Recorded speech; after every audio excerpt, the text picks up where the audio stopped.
My sister, who is expecting a baby, revealed her daughter's name at Christmas dinner, and I made sure that was the last time she ever mentioned it out loud. 8 years ago, my best friend Ivy was killed in a car crash, and from that moment on, I became the family villain. I was 17, Harper was 19. From then on, whenever I entered a room at family gatherings, conversation stopped at the sight of me. I've endured entire meals where relatives raised their glasses to everyone except me, and I've listened to my parents recount stories from our childhoods, carefully eliminating any reference to me. I've remained silent all this time because I felt I had to. Christmas dinner went exactly as I anticipated. My mother hugged Harper for a 30-second hug and gave me only a fleeting nod, avoiding my gaze. My father quizzed Harper about her job promotion, her new home, and her husband's recent golf trip. Then he turned to me and said, "Are you still at that receptionist job?" before leaving without waiting for me to answer. As we settled down to eat, Harper sat next to our grandmother in one of the comfortable seats, while I was placed in a folding chair brought from the basement at the end of the table. Suddenly, Harper stood up, holding a sonogram and gently tapping her glass, as if she were about to make the most significant speech of her life. "I have some important news," she said radiantly. "It's a girl." The family applauded as I forced a smile, willing the moment to end soon. "And I've chosen to name her Ivy." The room fell silent, for everyone knew the meaning of that name. "I recognize that name carries a heavy burden in our family," Harper continued, her voice shaking. "But I want my daughter to learn that healing is possible, that forgiveness prevails over misfortune." She stared at me. I was there that night. I witnessed it all. I've carried these memories for 8 years and they almost destroyed me. She walked around the table towards me and I froze. "But I won't let them destroy me anymore." She gripped my hands tightly as tears streamed down her cheeks. "I forgive you," she murmured loud enough for everyone to hear. My family began to cry and some even applauded. Something I had bottled up for 8 years finally came out inside me. I pushed her hands away violently, causing her to recoil, crash into the table and spill 2 glasses of wine. "Don't you have the authority to forgive me?" I declared. "You're not the one affected here." Harper's face tightened. "Are you serious? I'm trying to do something beautiful for you and you're causing a scandal at my baby reveal?" My mother stood up and intervened. "Let's all take a deep breath and calm down a bit." But I had run out of patience. I stared at Harper. Her hands were still outstretched to me, her face streaked with fake tears, the entire family watching as if this were their moment of absolution. "It wasn't. Harper, answer me something. Where exactly were you the night of the crash?" Her expression changed, just for a moment, but I could tell. "You know, I was there. I saw it all." "No, you weren't." I pulled my phone out of my pocket. I'd kept it for 8 years, waiting for this opportunity. I opened a photo album and showed it to my dad first. These were screenshots of Harper's location that night from her own device. I got them from the family's shared account from 8 years ago. My dad took it with shaking hands. It said Harper was at her partner's residence, 25 miles from the crash site.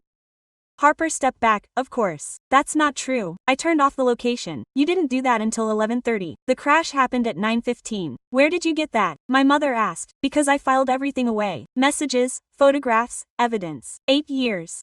I waited for the right moment to reveal it and you chose today when you declared that you would name your daughter Ivy."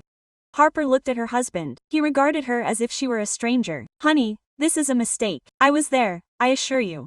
"So how did you suddenly appear?" I asked. "Your car was parked in front of Derek's house all night. I have footage from the neighborhood cameras. I requested it 3 years ago and I saved it." "You made this up," Harper said. "You made it all up because you can't stand me having a home, a life, or happiness." I sat up. I walked forward to face her. "I'm not making anything up. You've lied for 8 years and I'm going to prove it now." I placed the phone in the center of the table. Everyone moved closer. On the screen, a text from Harper to her friend Melissa the day after the accident. "I can't imagine Ivy being dead. This is terrible. But now everyone is looking at me. No one doubts anything." The dining room fell silent. "Harper, what does this mean?" her husband asked. "Nothing." I was in shock. I couldn't control my words. I moved on to the next text from 2 weeks later. I told the family that I was there, that I witnessed the whole thing. "It's perfect. They see me as the victim, especially my parents." My mother let out a muffled groan. Harper shook her head repeatedly. "You're taking it out of context." She was processing trauma. "What trauma?" I asked. "You weren't there. You didn't see anything. You weren't traumatized. You just made up a story to focus on it. Isn't that right? Then clear this up." I showed another text from Harper to Derek. 3 days before the crash. "He knows about us. He threatened to reveal it to the family." I have to act before he does. Harper's face went completely pale. Derek was Ivy's boyfriend, I explained. They had been together for 2 years, but Harper had only started seeing him months before Ivy died. She knew 3 days before, which was why she was so upset that night, speeding after breaking up with Derek and trying to escape. No, Harper repeated. No, yes, I replied. Ivy died devastated because her sister took her boyfriend away from her, and you exploited her death to cover up your actions. You allowed me to take responsibility for 8 years, to be scorned by the family, just to keep your secret.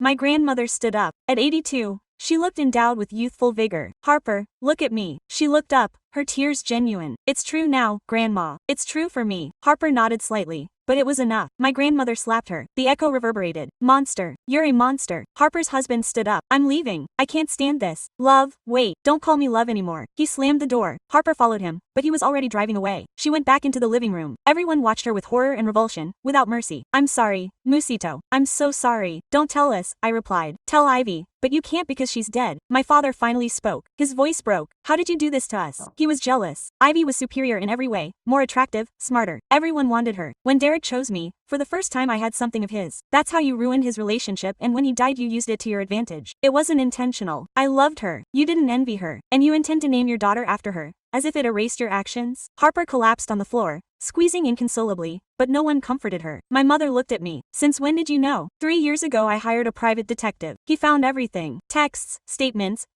from Ivy's friends who knew about the infidelity but were afraid to speak. Why did you keep quiet? Because I was waiting for someone to back me up first, to notice inconsistencies in Harper's story. But no one did. They preferred their version and to accuse me. Silence returned. My grandmother came closer. She cupped my face. Forgive me, child. Forgive me for not discerning the truth. You don't need to ask, Grandma. You always trusted me, but I didn't intervene. I allowed you to be mistreated. You did everything you could. She hugged me and cried on my shoulder. I cried too for the first time in 8 years, not just from suffering, but from liberation. When we separated, I saw Harper still on the floor, devastated. I won't sue you, I told her. I won't spread this any further, but you will do something. What? You will go to Ivy's grave, apologize to her, and never use her name again. Do you understand? Harper nodded. And you will also confess to everyone now that I was never guilty, that it was all a lie. Harper sat up shakily, wiped away her tears. I made it all up. I claimed I was there, but I wasn't. I allowed them to accuse my sister because it was easier than confessing my own actions. I apologized to everyone, especially you. That wasn't enough. It would never be enough, although it was a first step. I grabbed my jacket. I'm leaving. Merry Christmas. Wait, my father said. Where are you going? Anywhere but here. But I've spent 8 years wanting to be accepted into this family. I understand now that I don't need to be part of something that never appreciated me. I walked toward the exit. My grandmother came after me. Can I come with you? I looked at her in astonishment. Do you really want to go with me? I don't want to stay with people who hurt my granddaughter. I'd rather be by your side. I smiled for the first time all evening. So let's go. We left the house together, leaving Harper sprawled on the floor, my parents stunned, a family that had to finally face reality. I took my grandmother to a hotel near downtown. I booked 2 rooms. We ordered dinner in the room. We ate turkey and mashed potatoes sitting on my bed while we watched an old movie. You know what the saddest thing about all this is? My grandmother asked. What? That Harper could have had a wonderful life if she hadn't been so obsessed with competing with you and Ivy. She had it all, family, husband, a baby on the way, and she ruined it all out of pure jealousy. People destroy what they have when they don't appreciate its true meaning. My grandmother squeezed my hand. You're not like her.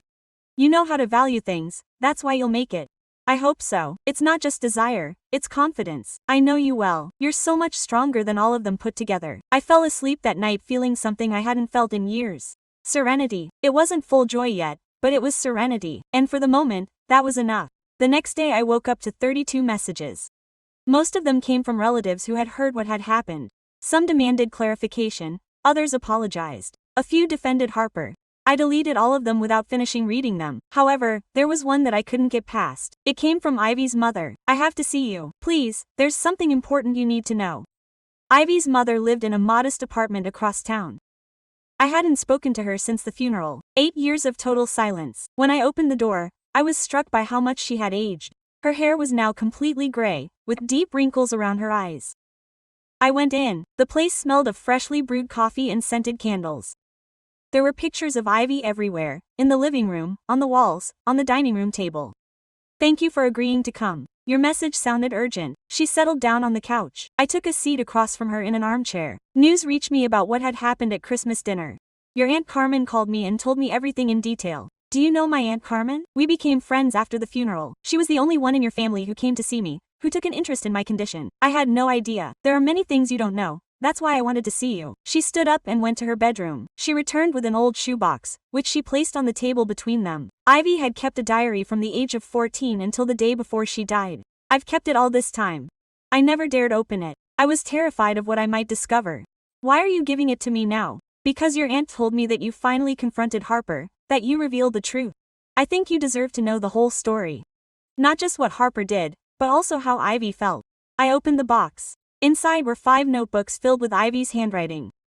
Cursive letters, perfectly aligned. I picked up the last one. The final entry was dated the day before the accident. Today I confronted Harper. I confessed that I knew about Derek. She lied to me without hesitation. She claimed that I was delusional, that Derek would never look at her. But I had seen the messages on her phone while she was showering. Weeks of messages, pictures, everything. I warned her that I would tell our parents. She said she would completely deny it, that no one would believe me, that I had always been the exaggerator in the group. I called Derek's sister to check. She confirmed that Harper had been visiting her house for months, that everyone knew except me. I feel like a complete fool. I'm going to talk to Mom and Dad tomorrow. I don't care if they believe me or not. They need to find out who Harper really is. I closed the notebook, my hands shaking. Ivy planned to expose her. She did, but she died before she could do it. Do you think Harper had a hand in the accident? Ivy's mother shook her head. No, Harper has many flaws, but she's not a murderer. The crash was purely accidental. Ivy was very upset. She was speeding in the rain and lost control of the vehicle. That was it. So Harper simply capitalized on the tragedy. Exactly. When Ivy died, Harper saw a perfect opportunity. She could play the victim, hide her infidelity, and ensure that no one would get access to this diary. How did she get the diary? She didn't. I kept it. But Harper visited me a week after the funeral. She asked if I had left anything personal. Diaries, letters. I told her no. I don't know because I lied. Perhaps her tone of questioning aroused suspicion. You were right to keep quiet. I've kept the diary all these years. I've thought about reading it countless times, but each attempt proved impossible. It hurt too much to see her writing, to relive her voice in those lines. I understand perfectly. She wiped away a tear.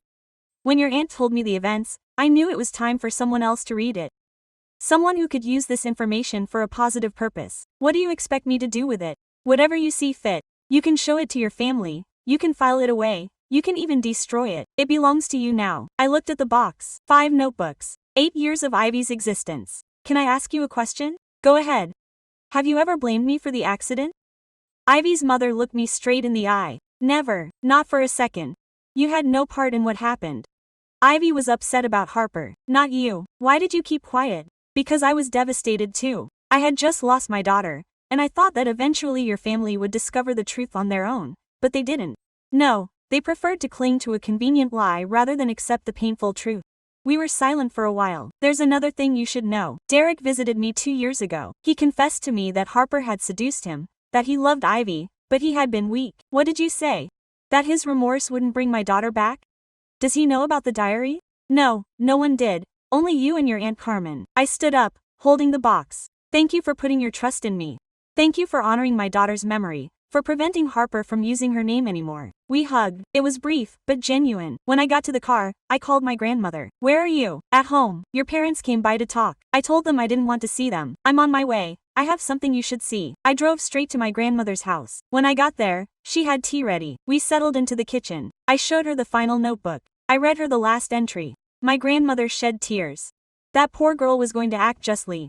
She was going to expose Harper and she didn't manage to do it. Now she had the evidence that Harper acted with full knowledge, that she deliberately manipulated the entire family. What do you intend to do with this? I'm still not sure, but I need you to come with me tomorrow. We're going to see someone. Who? Derek. My grandmother looked at me in surprise. Ivy's ex-boyfriend. I want him to tell me the whole truth, not just what he told Ivy's mother.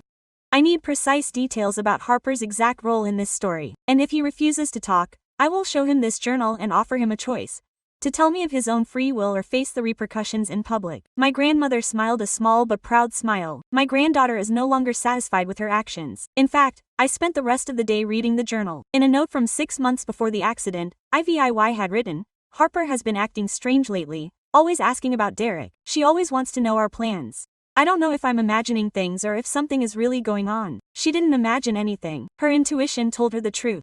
At 10 p.m. my cell phone rang. Unknown number. Hello, are you Harper's sister? On whose behalf? It's Melissa, Harper's friend. I need to talk to you. It's about the night of the accident. There's a coffee shop on Main Avenue tomorrow at 2. See you there. Quote. She hung up without saying anything else. I got to the place 15 minutes early. I sat down at a table away. My grandmother had wanted to come, but I asked her to come alone instead. At 2 o'clock a woman in her 30s came in. Brown hair, thin, visibly agitated.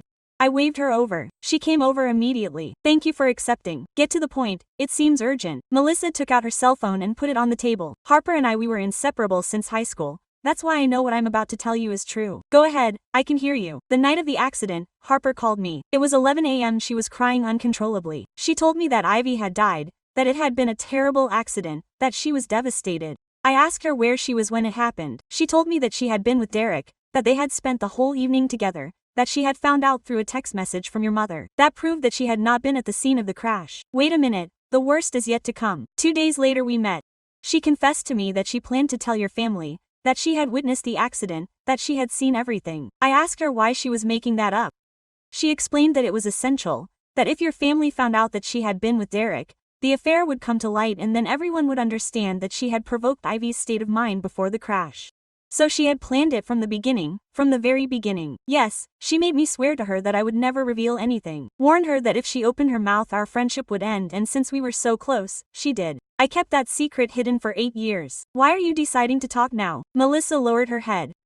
Because I am the mother of a 5-year-old girl and lately I have reflected on the model I am offering her. If I hide such serious secrets, if I cover up lies, what values am I transmitting to her? She looked up, tears shining in them when I learned what Harper did at Christmas dinner, that she intended to name her baby Ivy. Despite everything that had happened, I couldn't stand it anymore. I decided that the time had come to tell the truth. Harper knows you are here, right? No. And she must not find out. We still share friends. If she finds out, she will try to discredit me. I have Ivy's diary, Harper's messages, evidence of geolocation. Your statement only corroborates what I already have. Melissa let out a sigh of relief. Is there anything else you would like to add? After the funeral, Harper and I went out to a bar. She drank heavily. She confessed something to me that I've never forgotten. What did she say? That she felt relieved somehow, that she had always been the ideal sister, the pretty one, the smart one, everyone's favorite, and now without Ivy, she could finally stand out. I froze. That's exactly what she said. I told her it was awful.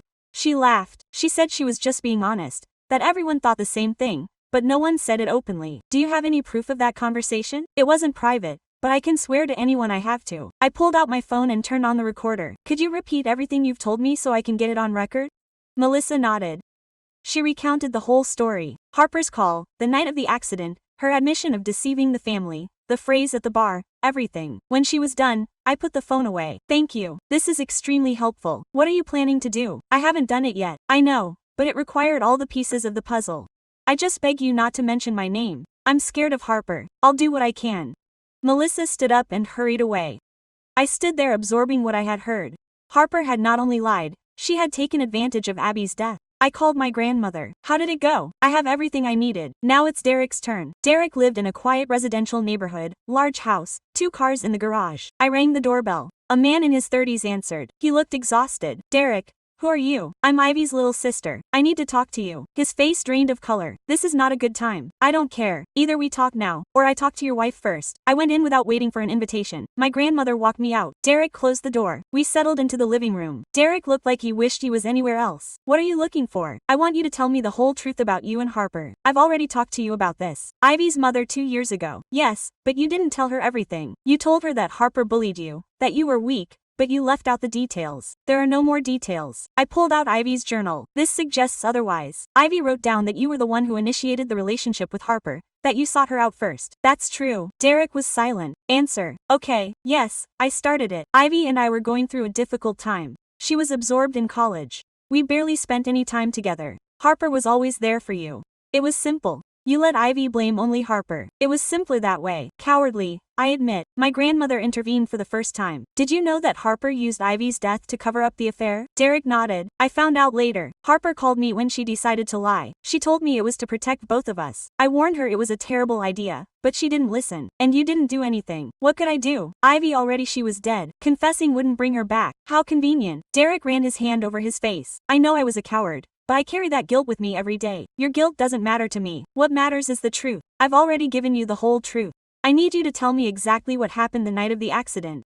Derek took a deep breath. Ivy came to my house that afternoon. She'd seen messages between Harper and me. She was furious. She screamed at me that she hated me, that she was going to tell her family everything. She drove off at high speed. It was raining hard. 2 hours later I learned about the accident. Where was Harper? With me. She arrived after Ivy left and stayed all night. Does your wife know anything? No. And please, she can't find out. That's not for me to decide. I put the journal away and stood up. Thank you for your honesty. Even though it's 8 years too late. Wait. What are you going to do with this information? What I should have done long ago. Made sure everyone knows the real Harper. We left the house. My grandmother grabbed my arm. What now? Now we gather everything and present it to the family. That night I called my father. I need you to call the whole family tomorrow at 6 p.m. for what?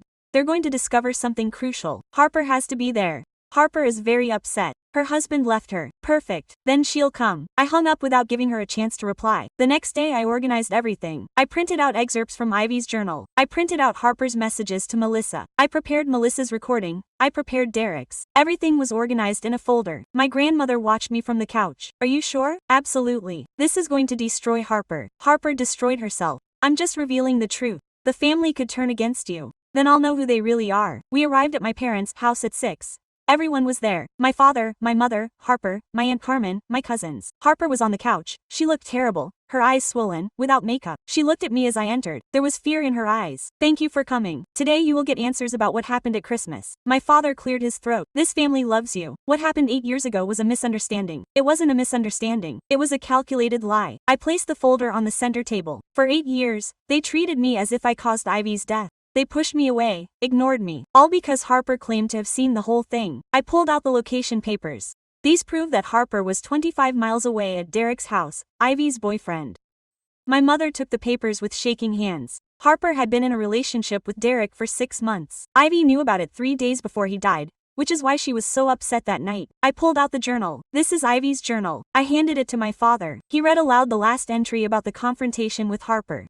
My father's voice broke. He was going to expose her, but he passed away first and Harper saw an opportunity. Harper broke cry. I didn't plan anything. I was in shock. I didn't know how to act. No way. I pulled out another document. These are messages you sent to your friend Melissa 2 days after the funeral. I read them out loud. I told the family I was there when it happened, that I saw the whole thing. It works wonders. Now everyone treats me like a victim. Harper stood up. That's taken out of context. Taken out of context. I played Melissa's recording on my phone. Her voice filled the room. She recounted everything. Harper's call, the night of the accident, her confession of having deceived the family, the phrase in the bar about feeling liberated after Ivy's death. When the recording ended, no one moved. I also spoke to Derek. I continued. He confirmed that Harper was with him all night, that she never witnessed the accident and that he was the one who initiated the relationship. Not Harper. But Harper allowed Ivy to blame her because it suited her. My mother approached Harper. All this is true. Harper didn't answer. She just cried. Answer me. That's right. Harper nodded. My mother slapped her harder than my grandmother. Monster. You let us blame your sister for 8 years. You destroyed her life with your lies. I'm sorry. Don't tell us. Tell Ivy. But you can't because she's dead. My father came closer to me. Tears in his eyes. Forgive me, please. Forgive me. I didn't know. No one wanted to know. Everyone chose the comfortable version. The one that avoided accepting that Harper wasn't who they thought she was. My Uncle Tom stood up. Harper, you have to go right now. Harper grabbed her bag and walked toward the door. She looked at me before leaving. Are you happy? You ruined my life and you're happy. I didn't ruin your life. You ruined it 8 years ago by choosing to lie instead of facing the consequences of your actions. Harper slammed the door behind her. The family fell silent. No one knew what to say. Finally, my grandmother spoke. Someone has to go to the grave. From Ivy. She needs to know that the truth has finally come out. I'm coming, my father said. I'm coming right now. He stood up and left the house. My mother came up to me. I don't know how to apologize to you. There are no words for what we did to you. I'm not looking for an apology. I want this to never happen again. If another situation like this arises, ask before you condemn. I promise. I promise you. She hugged me. I didn't hug her back. I still couldn't. The next few days were strange. My phone kept ringing. Relatives were asking for forgiveness. Ivy's friends were thanking me, but I didn't feel triumphant, just exhausted. A week later, I got a call from Ivy's mother. Can you come over? I went to her apartment. She walked me out onto the balcony. Thank you for doing that, for stopping Harper from using her name. I did what I had to do. You didn't give my daughter the justice she deserved. 3 months after that family meeting, my life had completely transformed. I moved into a new apartment, away from my parents. I needed distance. My bond with my family had changed. I talked to my grandmother daily, to my father once a week, to my mother every 15 days. I had set clear boundaries, no more mandatory family meals. If I attended, it was because I wanted to. Harper had disappeared. No one knew where she was. Her husband had filed for divorce. I was given full custody of the baby. One afternoon the intercom rang. I opened the door and found a woman in her 60s. Yes, I am Derek's mother. I invited her in. Derek told me everything. You're right, he was a coward. I came to beg you not to expose him publicly. What? He's lost enough already. His wife left him. His children won't speak to him. He lost his job. That's none of my business. I get it. But he's my son and I'm here begging you to show mercy. Derek helped ruin Ivy's life.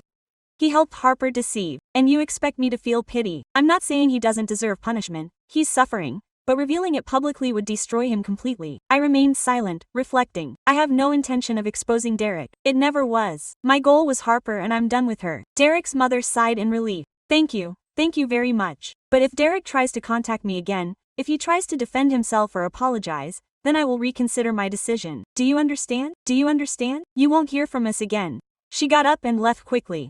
2 weeks later, my father called me. Can you come to dinner on Friday? Okay. Just for an hour. On Friday, my mother had cooked the hachi. After the meal, she spoke. I have something I need to tell you. Harper visited me the week before. What was she looking for? Money. She claimed she was unemployed, that the baby was due in 3 months, that she needed support. And what did you tell her? No, that I couldn't give her money after her actions. Yorikeo reminded me that I was her mother, that I had to help her. I replied that being a mother does not imply supporting deception. I was surprised to hear that. How did you feel? Horrible, but also liberated. For the first time in my life I denied Harper something and the world did not collapse. My father added, Harper also contacted me. He repeated the same thing. I told her to look for a job like anyone else, that having a child is not an excuse not to work. She knows that you talked to me about this, right? And we do not want her to know. We just wanted to let you know that we are evolving, that we are learning. I appreciate that. My mother took my hand. Also, I wanted to mention that I started therapy. I have been in therapy for 6 weeks. My therapist helped me understand that preferring Harper throughout her life made her who she is today, that I helped create that monster. It was not just you, Dad too, and the rest of the family. I know, but I needed to start by acknowledging my responsibility. We fell silent. Is there something I can do to make up for the harm I caused you? My mother asked. Keep going to therapy.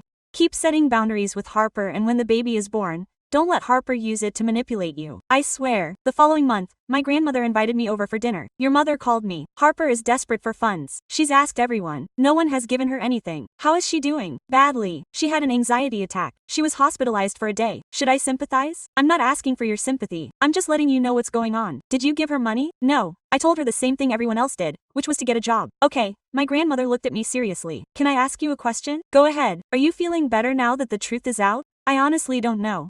I'm relieved that my family finally knows what happened, but I don't feel triumphant, just exhausted. That's normal. You've invested a lot of energy for 8 years in taking the blame. Alien, your body is assimilating everything now, I suppose. Give me time. You'll feel better in time. One night I received an email from an unknown account. Subject from Harper. I opened it. I gave birth to the baby yesterday. A girl. I named her Emma. No, Ivy. I could never use that name. I'm in therapy confronting my actions. I want to do better for my daughter. I don't seek your forgiveness. I don't deserve it. I just wanted you to know that I finally understood the harm I caused. Thank you for not allowing me to use Ivy's name. You were right. She deserves to be remembered with dignity. I read the message 3 times. I called my grandmother. Harper gave birth. She sent me an email. I read it to her. Are you going to answer her? I'm not sure. Take your time.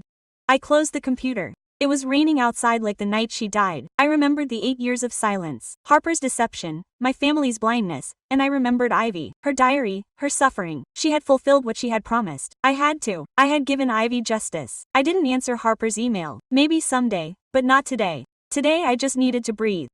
A year after unmasking Harper, my life was different. New job as a project manager. Well paid. I was valued. My apartment was modest but cozy.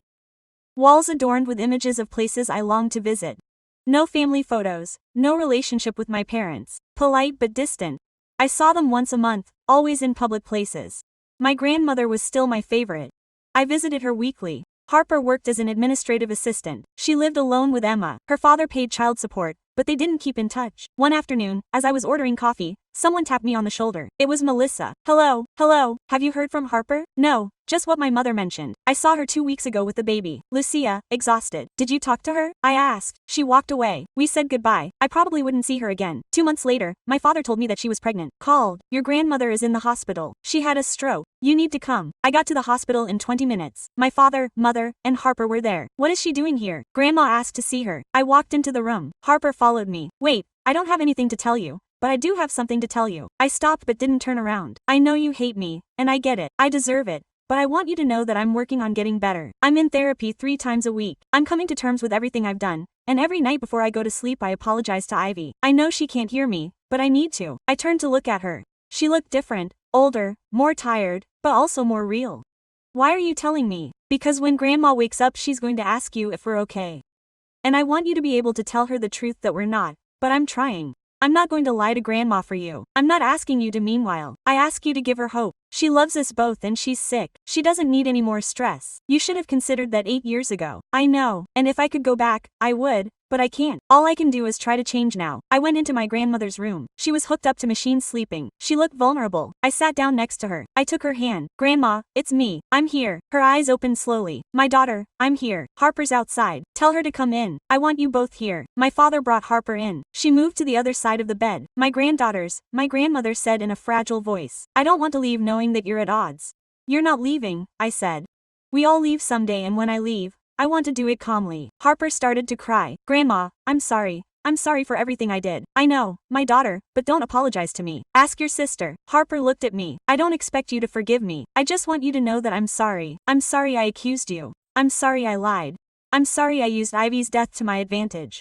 And I'm sorry you suffered because of my mistakes for 8 years. I don't know how to respond. You don't need to say anything. I just needed you to hear it. My grandmother squeezed my hand. Forgiveness isn't for her. It's for you. So you can release the weight you've been carrying.